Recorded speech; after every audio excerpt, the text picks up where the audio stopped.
Ky është Samsung Galaxy A56 dhe ky këtu është Samsung Galaxy S24 FE. Fillimisht më lejoni t'ju them që S24 FE fiton. Ka disa arsye pse unë zgjedh modelin S24 FE. Kjo për faktin sepse S24 FE ka një procesor më të mirë, ka ekran më të mirë, kamera më të mirë. Të dy këto modele do marrin numër përgjithësimesh të njëjtë. S24 FE ka nisur jetën e tij në Android 14 dhe do marrë 7 vite përgjithësime madhore të Androidit, ndërsa A56 ka nisur jetën e tij në Android 15 dhe do marrë 6 vite përgjithësime madhore të Androidit. Tani më lejoni t'ju them pak specifikat që edhe ju të kuptoni realisht diferencën midis këtyre dy modeleve.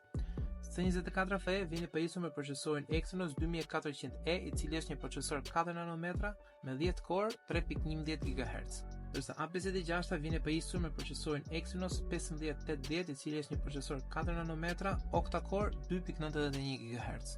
Dhe tani le të kalojmë tek ekrani. Realisht këtu diferenca është shumë e vogël sepse kemi të bëjmë pak a shumë me një ekran të njëjtë, është 6.7 inch tek të dy modelet, shkon deri në 1900 nits për sa i përket nivelit të ndriçimit dhe ka një refresh rate prej 120 Hz. Por diferenca qëndron tek fakti sepse S24 FE ka një ekran Dynamic AMOLED 2X, ndërsa A56 ka një ekran Super AMOLED. Për sa i përket konfigurimit, A56 ka vetëm një version me 12 GB RAM dhe 256 GB hapësirë, ndërsa S24 FE ka vetëm versione me 8 GB RAM, por shkon deri në 512 GB hapësirë.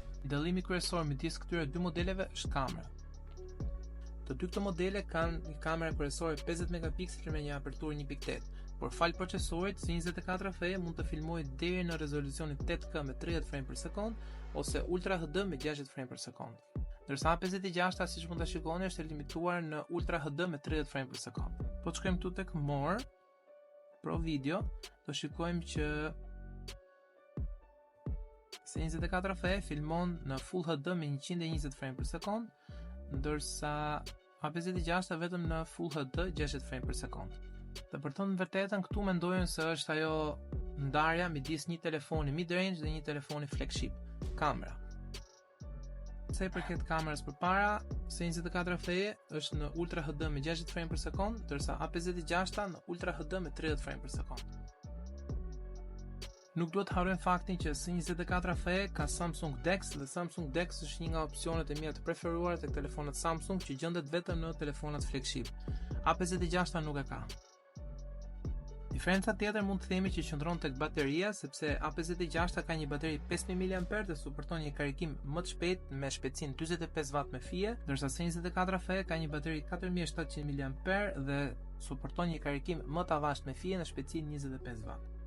Përsa i përket jetës së baterisë, mendoj se tek të dy këto telefona jeta e baterisë është e njëjtë, sepse kemi vetëm 300 mAh diferencë, por S24 FE, duke qenë se ka një procesor më të mirë, ka dhe një eficiencë baterie më të mirë ndryshe nga A56. Por A56 fiton këtu për faktin sepse ka një shpejtësi më të lartë karikimi se S24 FE. Përsa i përket mënyrës së ndërtimit, build quality të dy këto telefona janë të njëjtë, kjo për faktin sepse janë alumin në pjesën anësore të telefonit dhe në pjesën e mbrapsme është xham tek të dy modelet dhe niveli mbrojtjes është Gorilla Glass Victus Plus.